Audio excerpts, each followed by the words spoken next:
Louvado seja nosso Senhor Jesus Cristo, para sempre seja louvado. Irmãos e irmãs, sejam bem-vindos então a mais este vídeo em que vamos estudar mais uma parte do Catecismo da Igreja Católica. Então, rezemos. Em nome do Pai, do Filho e do Espírito Santo. Amém.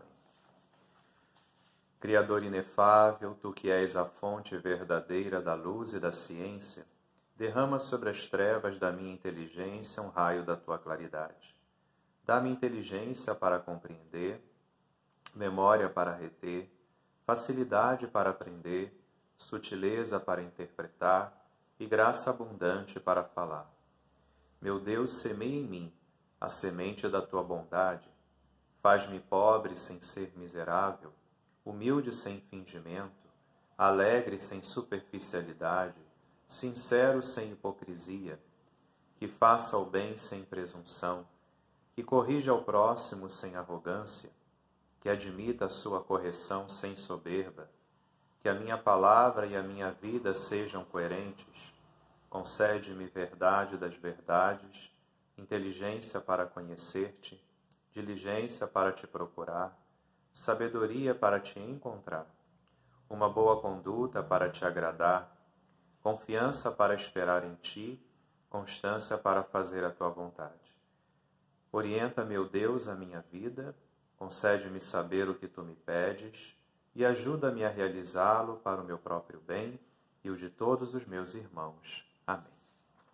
Então agora nós vamos começar o estudo do Catecismo da Igreja Católica no número 2568.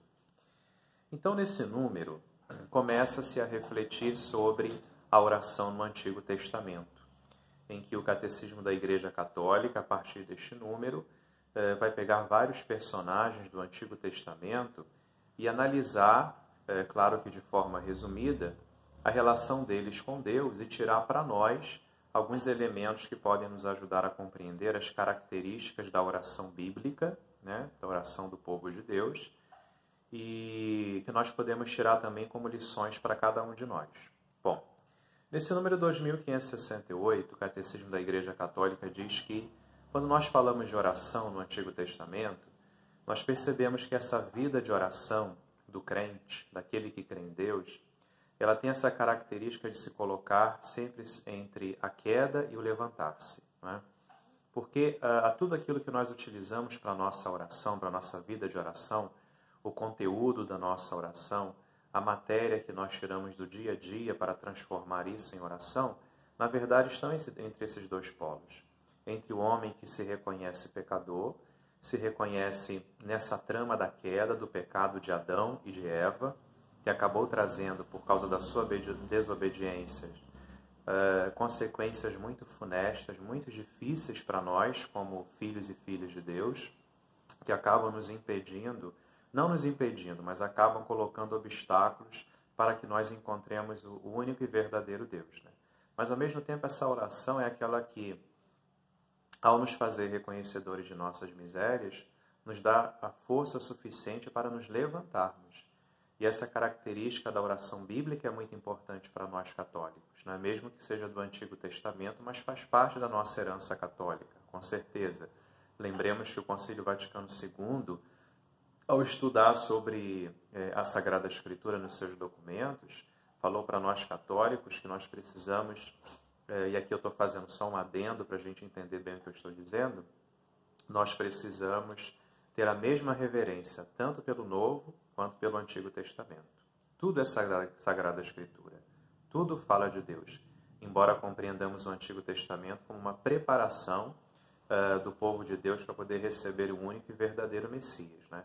Mas precisamos venerar essas duas escrituras, esses dois testamentos de uma única escritura sagrada, como sendo a palavra de Deus, né? Então, no Antigo Testamento, revela isso para nós. A nossa oração também hoje, no dia a dia, se coloca dentro dessa dinâmica, daquele que se reconhece pecador, mas daquele que sabe que Deus o chama a levantar-se sempre e que, pela força da oração, de fato, ele pode conseguir uma vida nova, né? E ele traz nesse número 2568 aquela imagem lá do paraíso, né? Do livro do Gênesis, quando Adão e Eva haviam pecado pela desobediência às normas de Deus, aos preceitos divinos. Eles se esconderam e Deus, diz a Sagrada Escritura, sabemos que não devemos tomar isso ao pé da letra, né? Porque Deus não precisa caminhar no jardim, é só um jeito de falar sobre a intimidade de Deus para com os nossos primeiros pais, né? A primeira humanidade. Pergunta assim, onde estás? Né? E depois, por que fizeste isso? Quer dizer, por que me desobedeceste? E ao me desobedecer, por que você está se escondendo? Onde você está, afinal de contas? Né? Não é só onde está do ponto de vista físico, que Deus não estava vendo Abraão e queria saber onde ele estava. Mas esse onde está é uma pergunta que vai além disso, além de um lugar.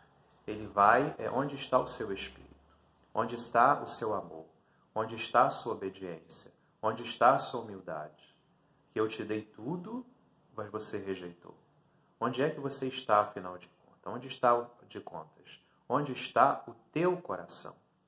Então, isso é uma pergunta também para nós. E diz aqui a palavra, em Abraão nós vemos a queda, mas em Jesus Cristo nós vemos o reerguer-se. Porque através da carta aos Hebreus, né, temos aquela frase do Antigo Testamento, eis que venho, Senhor, com prazer faço a sua vontade. Quem é que disse perfeitamente isso? Foi o Filho de Deus, Jesus Cristo. Eis que venho, com prazer faço a tua vontade. Então, onde estás, ao pecado, à desobediência, ao egoísmo, à autossuficiência de Adão, que representa a queda, nós temos o reerguer-se de Cristo, que não desobedece, não se coloca como autossuficiente, mas vive a humildade diante dos próprios preceitos de Deus, sendo Ele mesmo Deus, o Filho de Deus.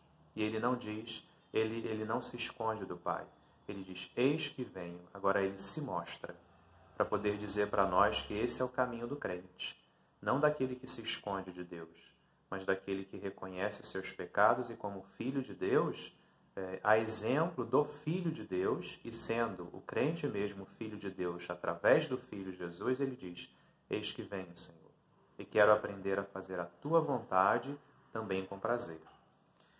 Depois do número 2569, o que o Catecismo está dizendo é que a própria criação já se torna para nós como fonte de oração. Então, tudo que acontece ao redor do mundo, tudo que acontece com a nossa história, tudo que nós vemos na criação, a beleza, a perfeita ordem, mesmo que o ser humano tente destruir muitas vezes isso, mas a natureza em si mesma, como ela saiu das mãos de Deus, ela é uma obra-prima.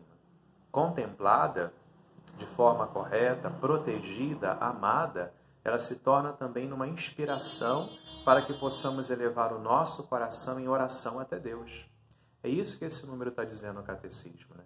Devemos aprender a tirar também da nossa própria vida, da nossa história de vida, por mais difícil que seja, conteúdos para elevarmos oração a Deus.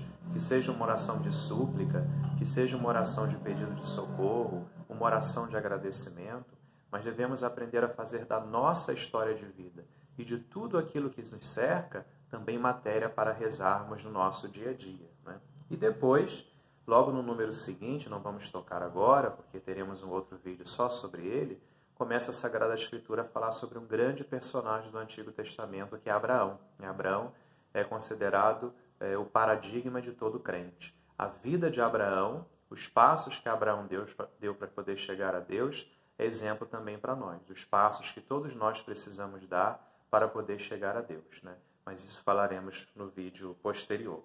Então, Abraão se torna para nós como um exemplo de caminho de purificação. E a oração se torna exatamente isso. A oração é um caminho de purificação.